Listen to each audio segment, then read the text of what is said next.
right? I have been choked out by a bunch of people, including Jean LaBelle.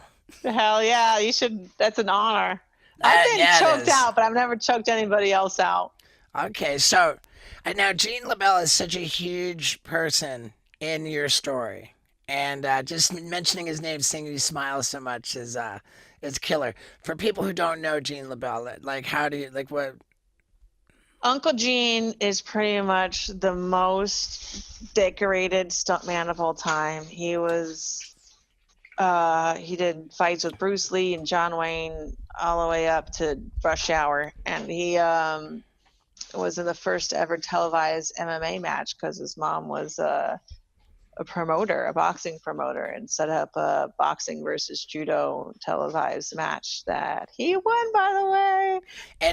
And before that, he was the world champion of judo. I don't know if he won the worlds, but like my mom said that like every tournament they used to have like a grand slam champion where they would have like all of the people who won all of the divisions fight again against each other, and he would win that all of the time. I don't think she ever saw him lose. He was like the badass before, that my mom looked up to back when she was competing back in the day. But I don't think he ever even like competed in the worlds or anything like that. It wasn't like as big of a deal, like it was kind of like So, building up into being a big deal. He was more like he never really pursued athletics that much. And I will recount to you Uncle Gene's advice to me, because he kept trying to convince me I to love stop it. doing MMA and do stunts. And he goes, kid, I've won every REAO fight. I never made a penny. But I lost every REEL fight, and I am comfortably retired. And he basically was like, don't waste your time on sports, go do stunts. Yeah. Yeah. Is it true that that Brad Pitt's character in Quentin Tarantino's movie Once Upon a Time in Hollywood is based on Jean LaBelle? I wouldn't doubt it, but I don't know. Only Quentin Tarantino knows the answer to that question. I think so because they show him like beat up Bruce Lee, right? Like on the set. I don't. I mean, there is a very well known and true story of Gene choking out Steven Seagal till he shit his pants on set. But it could be based on that, or it could just be, I, coincidence. okay, so we've established who Jean LaBelle is. Now, like I am just so excited to share my experience with him. Um, as it's like something that like the world never got to see.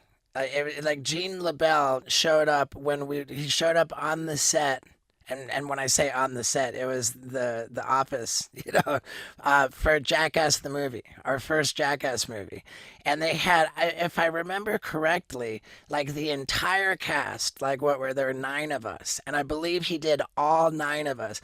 We were in a row, and he came up one by one and choked us out. We were unconscious, and he laid us down on the ground where we kind of like twitch a little bit, but then wake up. And you would think going through nine people, if it was nine or six or however many, that you would picture that taking a long time. However, it was like he just squeezed, and we were out like the way I remember in such a short time. It was like counterintuitive. It was hard to even like believe that we were completely unconscious so fast. And he laid us down, just like out, lay down, out, lay down, and it was just this systematic down the line. And it was so artful. It was so fucking impressive. And I remember just thinking it wasn't even like particularly scary. Like it just happened so fast. And ultimately it was deemed by the powers that be, being Spike Jones, Johnny Knoxville, that it was too dark, and perhaps too imitatable. If we go and include something, then we're exposing ourselves to litigation. If kids just go out and copy it, so it never saw the light of day. But interestingly, now my story gets longer. From having that experience, our buddy, rest in peace, Ryan Dunn. Ryan Dunn came away from that Gene LaBelle shoot just for some fucking reason that I could never understand. He walked away from that feeling educated and qualified to go and start choking people out himself.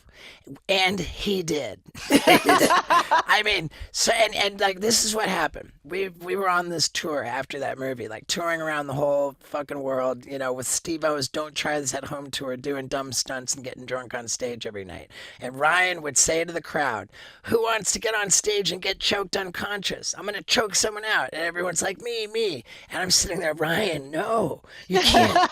Ryan, you can't do this, dude. You can't pull people out of the audience and fucking strangle them unconscious. Like, no. And I would go into a fit. I wouldn't even be on stage. I would like leave the fucking stage and I'd be so stressed out. Like, no, I can't and he would do it night after night. And then one night, or one morning, I should say, I'm all fucked up, all coked out, like for like 3 days in a row, and I'm trying to make a DVD out of this whole tour, which like is coming up short on footage because it's like Groundhog's Day every day with the same routine, and there's nothing to put in the. I'm thinking I need something really crazy, and so I'm all fucked up this morning, still awake, all drunk. I go, Ryan, fucking choke me out.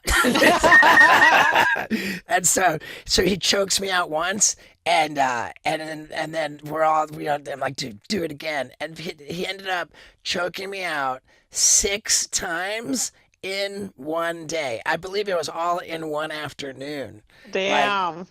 And it took each time, and it wasn't like Gene LaBelle. It was like, it was so scary, like, because it wasn't quick, it wasn't as quick, and I'm just like, I can't breathe, I'm claustrophobic, I'm like, I fucking hate being choked out, and as as it went longer and longer, each time it took me longer to wake up. Like it was just more and more disturbing. And to make it more exciting, towards the end, he's dropping me, like throwing me down where I'm landing on my head. Like it was just fucked up. And then I don't think I ever got choked out again until Tim Kennedy did it during my comedy special, my first comedy, and I asked him to lift me up and drop me. And boy did he. Like my head bounced off the stage. No. That has to be among the worst concussions I've ever had. And then I was up in the mountains in Peru, where I found this one right here, Wendy, and Chuck Liddell choked me out. So that's a bunch of times. Damn, dude. In any case, that was my Gene LaBelle story, which I took way too far. Well, don't do it anymore. But if you do, like, the reason why he dropped you so quick is he was doing a blood choke by cutting off your blood and not your windpipe. So like an air choke takes a long time. Blood chokes real quick. Have someone like lift your feet up after you're out so that it makes the blood rush back to your head. Don't let them drop you down on your head, dude. Like, come on. Like, you only get one brain. I know I'm not doing it anymore, and I don't encourage anybody to do it. But from what I understand, the actual being choked out isn't particularly dangerous. It's just the being dropped on your head that you want to worry about, right? Mm-hmm. Yeah. Right. That's not good. Get ready. This is gonna be gnarly. Pretty gnarly. Kind of gnarly. Are we ready? Yeah.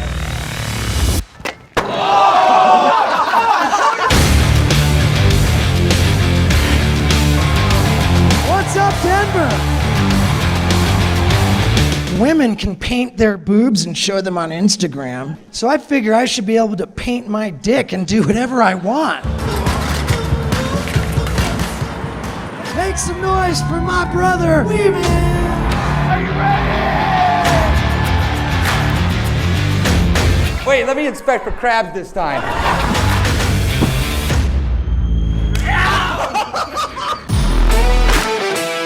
When my buddies lit that stuff, right away I knew I fucked up.